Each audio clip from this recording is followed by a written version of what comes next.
Hey, welcome back to the channel. This week we're going to create a intro for the current forest track that I'm working on. And you'll notice here that I'm currently in live despite this project being in Cubase. So all I've done for this is just render out basically the stems that are applicable for this intro. So we have kick and bass, we have a bit of percussion, we have a bit of a kind of a atmosphere thing going on, and then a squelch below that. There is another one below that called clock spring, and that's only because I'm undecided whether to use the squelch or this other sound. But for now, just ignore this last sound. So this is how it currently sounds.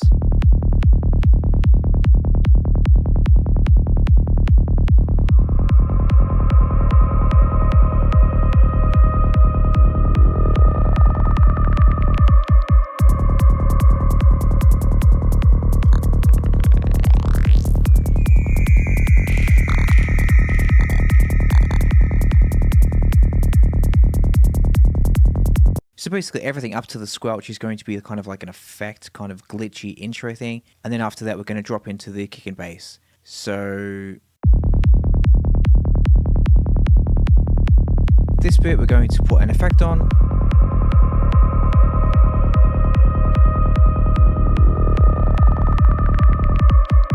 And then we're going to drop into the conventional kick and bass here. So let's get started then. The first thing we want to do is duplicate the kick and bass. And the reason for that is because we want to make absolutely certain that when the kick and bass drops or hits, it's not impacted in any way by any effects that we put on. And obviously you can automate the on and off, you can automate the mix, you can do all of that, but it's never going to be as clean as simply duplicating the track and leaving it untouched. So like I said, we want the first one to end here, or the first kick and bass to end where that squelch hits, and then we want the second kick and bass to come in here. So this is going to be kick and bass, dry, and this one is going to be, let's call it just the intro. We don't need these loops at the end here. Now this will obviously sound exactly the same.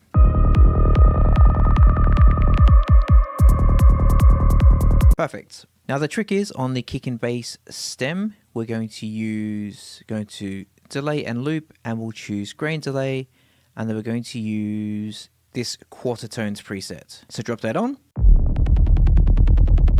And instantly you can hear kind of what I'm going for.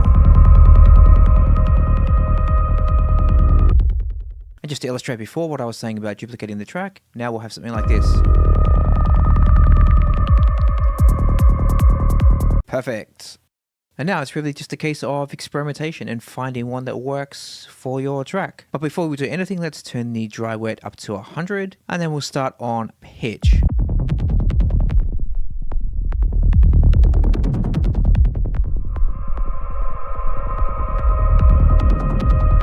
So basically that's it, that's my effect, that's the entire thing that I'm going for.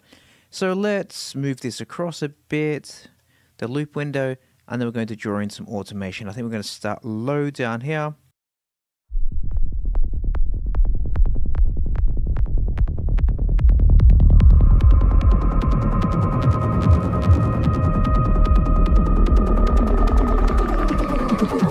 Let's have a listen to how that sounds now. Maybe just before the drop.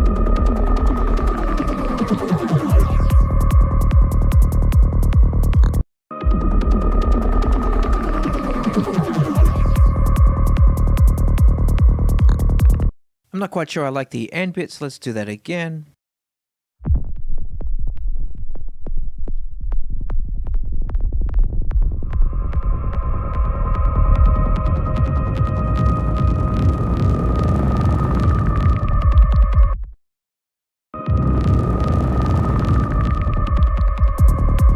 There we go, that sounds good. And now if we go back to our quarter tones grain delay preset, and we look at the little orange dots, we see the parameters that are being automated. So that is frequency and pitch.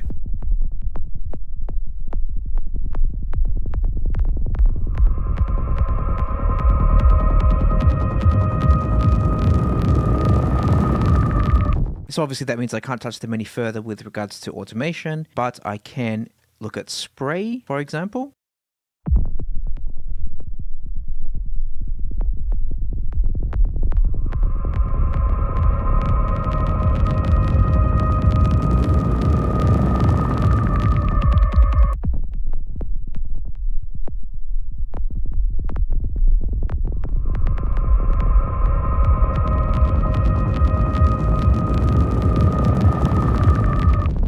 So let's draw some automation in for that also.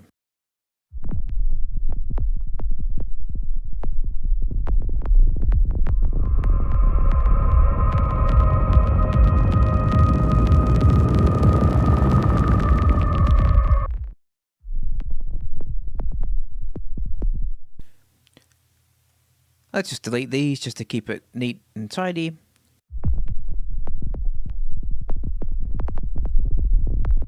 And then let's have a listen.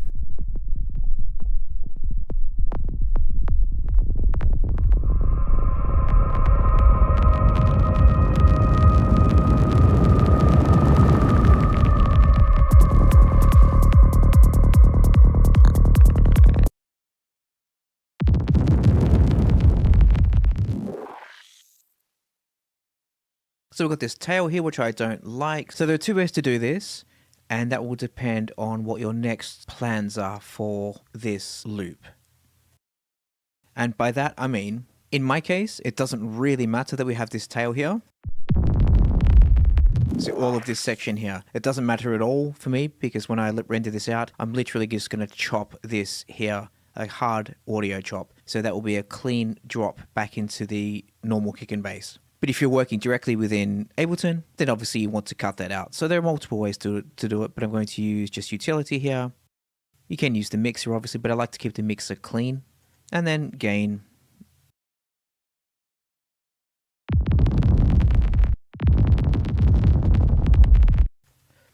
Let's just make it a little slope down just before, like so.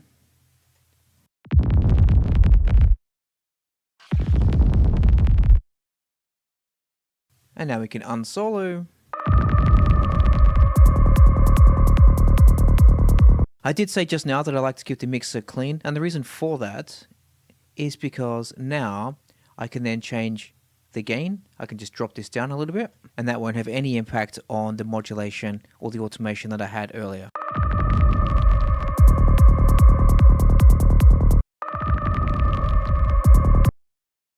So now let's listen back to the full thing.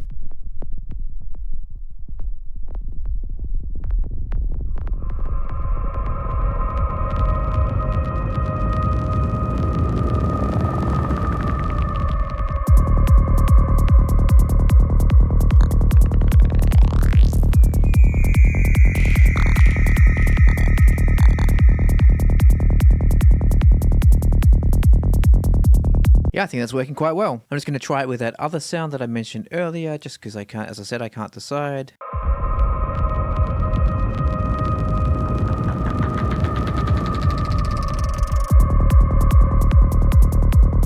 I don't know, what do you think? The squelch or that little windy up spring thing?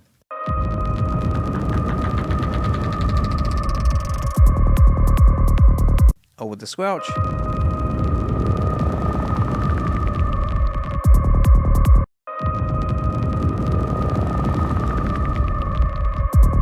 I don't know. I'll keep them both and I'll decide later. So thanks for watching. Just a quick way to do your intros or your breakdowns even. And I should point out, this isn't confined to just kick and bass. Basically just try it on anything, even full mixes, and go wild with it. It sounds awesome on most sources. So thanks for watching, and I'll see you next time. Bye bye.